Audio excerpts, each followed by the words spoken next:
음악은 우리 주변에 있다. 귀를 기울이기만 하면 된다. 나는 다른 어떤 이들이 동화를 믿는 것처럼 음악을 믿는다. 음악은 사랑을 만들고 사랑은 음악을 만든다. 그냥 들려요. 가끔은 잠에서 깬 후에도 길을 걸어갈 때도요. 마치 누군가 절 부르는 것처럼요. 그럼 그 소리를 받아 적어서 대답해줘요. 제게 음악을 주신 분들에게요. 지금 눈을 감고 우리를 감싸고 있는 음악을 믿어보세요.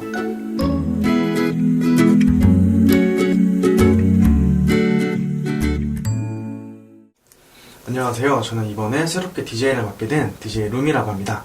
아, 환영해요. 오랜만에 만나 뵙네요.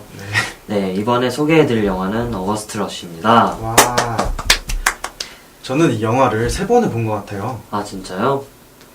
그렇게 많이 보시다니 대단합니다. 그럼 이번 라디오는 루미님만 믿고 가야겠어요. 네, 좋습니다. 저만 믿고 따라와 주시면 될 것 같아요. 그럼 모든 책임을 루미님께 넘기면서 줄거리부터 시작해볼까요? 네, 제가 좋아하는 이 영화의 줄거리는요.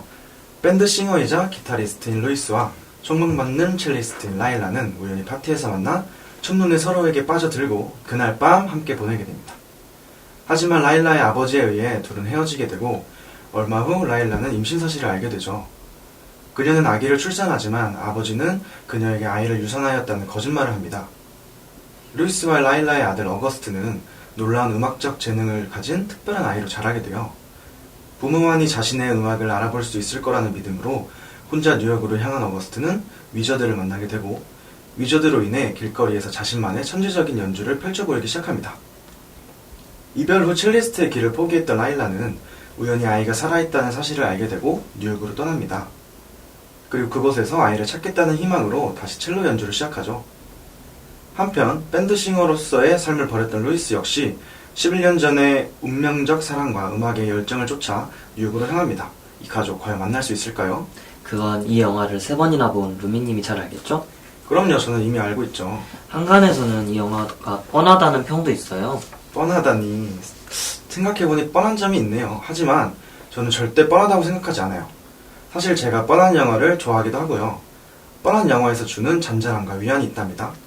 자, 줄거리 이야기는 이 정도에서 마치고 이제 슬슬 영화 어거스트 러쉬를 구성하는 사람들 코너로 넘어가죠.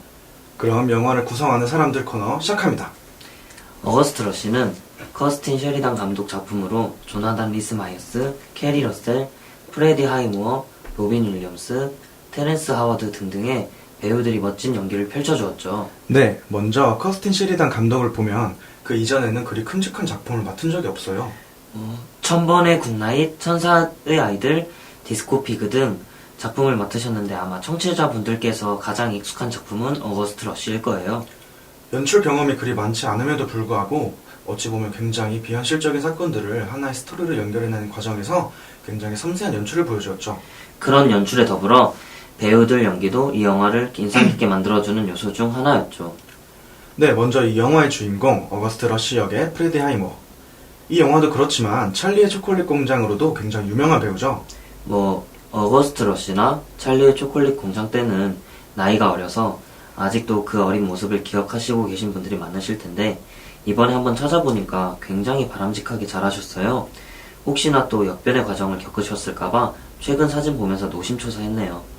요즘에는 히치콕 감독의 영화 사이코의 프리퀄 드라마인 베이츠 모텔에서 노먼 베이츠 역을 맡아 사이코 연기를 하고 있는데 아주 인상 깊죠. 그리고 25세 이하의 할리우드 스타 25인에도 들은 적이 있다고 하니 아역 때부터 승승장구한 케이스라고 할 수 있죠.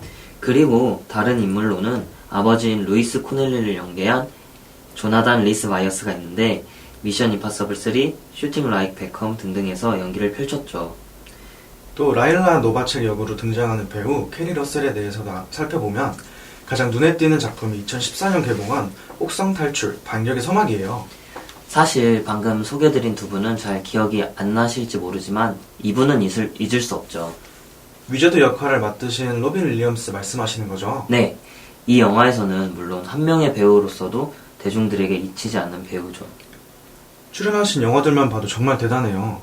굿모닝 베트남, 죽은 시인의 사회, 주만지, 굿윌 헌팅, 스토커, 박물관이 살아있다, 그리고 목소리를 연기한 알라딘 등등. 이렇게 스크린에서 사람들의 기억 속에서 큰 자리를 차지하고 있던 로빈 윌리엄스의 사망으로 정말 전 세계 사람들이 슬퍼했어요. 토시 호스트로 유명한 코난 오브라이언은 실제 자신의 코미디가 로빈 윌리엄스의 영향을 많이 받았던지라 굉장히 침통해하는 모습을 보이며 따로 애도하는 시간을 가지기도 했어요. 버락 오바마 전 미국 대통령도 로빈 윌리엄스는 공군 사병이자 진이었고 보모, 대통령, 교수, 소란스런 피터팬이었으며 그가 함께 맡아본 모든 배역들이기도 했습니다. 하지만 그는 세상에 단 하나뿐인 존재였습니다. 그는 우리의 삶에 이방인으로서 찾아왔으나 인간 정신의 모든 면에 감동을 주고 말았습니다. 우리를 웃게 했습니다. 우리를 울게 했습니다. 그는 자신의 무수한 재능을 가장 필요로 하는 이들, 해외 주둔한 군대에서부터 길거리의 소외계층에 이르기까지 모두에게 아낌없이 선사하였습니다. 저희 오바마 가족은 로빈의 유가족, 그의 친구들, 그리고 로빈 윌리엄스 덕분에 자신의 목소리와 노래를 찾은 모든 이들에게 애도의 뜻을 전합니다라며 성명을 발표하기도 했다고 합니다. 네, 그리고 아시는 분들이 많지는 않겠지만 게임 조금이라도 좋아하시는 분들이라면 아실만한 배틀필드, 하프라이프, 젤다 시리즈 등등을 즐겨하셨다고 하네요. 그 중에서도 와우도 즐겨 했었는데 와우 유저들이 NPC로 만들어 그를 기리자는 캠페인을 해 실제 NPC로 구현되기도 했죠. 생각해보면 딸 이름도 젤다 윌리엄스죠? 그렇죠. 영화에서뿐만 아니라 실제도 굉장히 인간적이고 친근한 배우인 것 같아요. 네, 아카데미 위원회에서 지니 유얼 프리라고 하며 애도를 표한 것과 같이 비록 다시 볼 수는 없지만 영원히 영화 팬들의 기억에 남아있는 배우일 거예요. 네, 이렇게 주연 배우들은 다 살펴보았는데요. 이 영화 하면 또 빼놓을 수 없는 분들이 있습니다. 굉장히 유명해서 다들 아실 거예요. 당연하죠. 청취자분들도 다 아실 테지만 바로 타블로 씨와 구혜선 씨입니다. 뭐 사실 알고 봐도 너무 빨리 지나가서 찾기가 어려워요. 그렇죠. 예전에 예능 무릎팍 도사에서 타블로 씨가 이에 대해 이 1초 나오려고 열흘을 찍었다고 말씀하셨죠. 혹시 못 찾으신 분이 계시면 영화도 다시 한 번 더 보시면서 꼭 찾아보세요. 위저드가 숙소에서 아이들에게 벌어온 돈을 수거하는 장면이죠. 그럼 여기쯤에서 다른 코너로 넘어가 볼까요? 네, 영화의 비하인드 스토리를 다뤄보는 코너입니다. 뭐 아까 말씀드린 타블로 씨와 구혜선 씨의 등장이 충분히 비하인드 스토리지만 이것 말고도 다른 게 있죠? 이 영화가 제작 당시에 줄리어드 음대에 12살에 입학한 천재가 있었다고 하네요. 음악적 재능이 천재적이어서 자신도 모르게 머릿속에서 음악이 완벽하게 완성된다는 이 소년의 이름은 제이 그린버그로 영화 주인공인 어거스트와 꼭 닮아있죠. 이 엄청난 우연에 대해 작가 제임스 하트는 진실은 그 어떤 픽션보다 훌륭하다며 어거스트가 지닌 음악적 재능처럼 겉보기에 마치 환상적인 것처럼 보여지는 요소들조차 현실에서 비롯된 것이다 라며 제이 그린버그의 얘기를 들었을 때 우리 어거스트가 현실에 나타난 것만 같았다는 얘기를 했다고 하네요. 그리고 이 영화에는 실제 음악 천지들이 등장하기도 하죠. 어거스트가 뉴욕에서 만난 길거리 연주가 소년 어서 역의 레온 크리스 3세, 교회 성가대에서 어린 소녀로 등장하는 자미아 시모네 내시, 그리고 OST 썸데이의 존 레전드가 그 천재들로 어거스트라는 가상의 음악 천재와 현실의 음악 신동들의 만남이 어거스트 러쉬라는 영화의 음악적 요소를 더 높여주죠. 그래도 사실 이 영화가 대단한 소재를 가진 것도 아니에요. 그렇다고 탄탄한 스토리를 갖춘 것도 아니란 말이에요. 네, 이 발언은 감장님의 개인적인 의견임을 명백하게 밝힙니다. 아, 진짜 너무하네. 어쨌든 그럼에도 명작이라도 손꼽히는 이유를 곰곰이 생각해봤거든요. 제가 그 답을 알 것 같아요. 음악이죠. 아, 정답입니다. 어거스트 러쉬를 소개할 때 빠지지 않는 설명 중 하나가 음악 영화라는 점이거든요. 그런 의미에서 음악 좋아하세요? 정말 뜬금없으시네요. 전 길 걸을 때 항상 이어폰 꽂고 다니거든요. 뮤직 이즈 마이 라이프 좋아하죠. 뮤직 이즈 마이 라이프. 무슨 노래 좋아하시는데요? 저는 기타 소리 많이 나는 음악 있잖아요. 그런 거 듣다 보면 제가 아이유가 된 것 같고 막 트와이스 노래 듣다 보면 제가 걸그룹 된 것 같고 상상하면서 듣는 편이에요. 감자님은요? 아, 걸그룹 된 것 같다는 상상을 하세요? 네. 저는 듣다 보면 신나는 노래가 제일 좋거든요. 그리고 저는 딱히 음악을 가리는 편이 아니라서 팝송을 즐겨 듣는데 존 레전드 좋아하거든요. 이름처럼 정말 레전드적인 가수잖아요. 근데 존 레전드가 어거스트 러쉬 OST 부른 거 알고 계셨나요? 되게 유명해요. 모르겠는데 좀 불러주실래요? 네? 오늘따라 되게 당황스럽게 만드시네요. 그렇다면 집 가는 길에 멜론으로 들어보도록 하겠습니다. 멜론 쓰세요? 가 더 좋아요. 그런가요?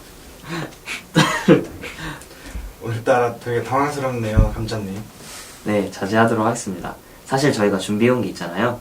어거스트 러시에서 좋았던 OST 찾아오기. 빠밤! 네, 저부터 소개해드릴게요. 어거스트가 처음 기타를 접할 때 나오는 그 음악, 지금 잔잔히 깔리고 있는 이 노래, 어거스트의 천재성이 참으로 엿보인 장면, OST가 너무 좋더라고요. 제가 아까 기타 소리 좋아한다고 말씀드렸잖아요. 이 노래는 봐라, 이게 기타의 매력이다, 이게 바로 기타의 소리다를 엄청 강조하거든요. 같이 조금만 들어봐요. 너무 좋아요. 와, 어떻게 기타를 이렇게 연주할 수가 있죠? 저는 그 어거스트가 기타를 튕기면서 연주하는 장면에서 되게 놀랍다고 생각했거든요. 그쵸? 신기했어요. 네, 이 노래는 시작과 동시에 사람을 무섭게 빨아들이는 것 같아요. 실제로도 3분이 안 되는 짧은 곡이긴 한데 시작하자마자 끝나는 느낌이 들어요. 그만큼 사람을 집중시키는 노래예요. 감자님이 골라오신 음악은 뭐예요? 제가 골라온 노래는 설명이 필요 없습니다. 일단 들어보시죠. 아, 이 노래. 루미님 반응 예상했습니다. 조나단 리스 마이어스가 직접 부른 노래이기도 해서 더 유명했는데요. 어거스트 아버지인 루이스 코넬리와 어머니인 라일라 노바체, 이 둘의 음악이 교차되는 음악이거든요. 들어보시면 첼로의 웅장함도 느껴지고 동시에 락적인 요소도 섞여 있어요. 진짜 좋지 않나요? 그러네요. 조금만 더 들어볼래요? 아쉬우니까. 아, 지금 노래만 들을 때가 아니에요. 더 아쉬운 건 저희가 지금 마무리를 해야 한다는 거예요. 벌써 마무리할 때가 됐나요? 그럼 이제 마무리 한번 해볼까요? 운명 같은 사랑을 다룬 영화를 보며 에이, 저런 일이 어떻게 현실에서 일어나겠어 라며 의심을 품어도 혹시 내게도 저런 사랑이? 라며 기대하신 적 있으신가요? 오늘 저희가 다룬 어거스트 러쉬의 내용처럼 음악에 일가견이 있는 두 남녀가 사랑을 나누고 그 아이까지 음악적으로 뛰어나는 건 아마 실제로는 영에 수렴할지도 몰라요. 그럼에도 저는 운명 같은 사랑 기대할 거고요. 네, 그럼에도 저는 제 아이까지 저처럼 영화를 사랑할 거라고 믿어요. 우리의 삶은 영화의 장면들보다 더 아름답고 영화보다 더 영화 같으니까요. 백투더뮤비 다음 영화는 최근 개봉작 중 가장 기대되는 영화 해빙입니다. 다음도 많이 기대해주시고 지금까지 들어주신 청취자 여러분들 감사합니다. 네, 감사합니다. 네.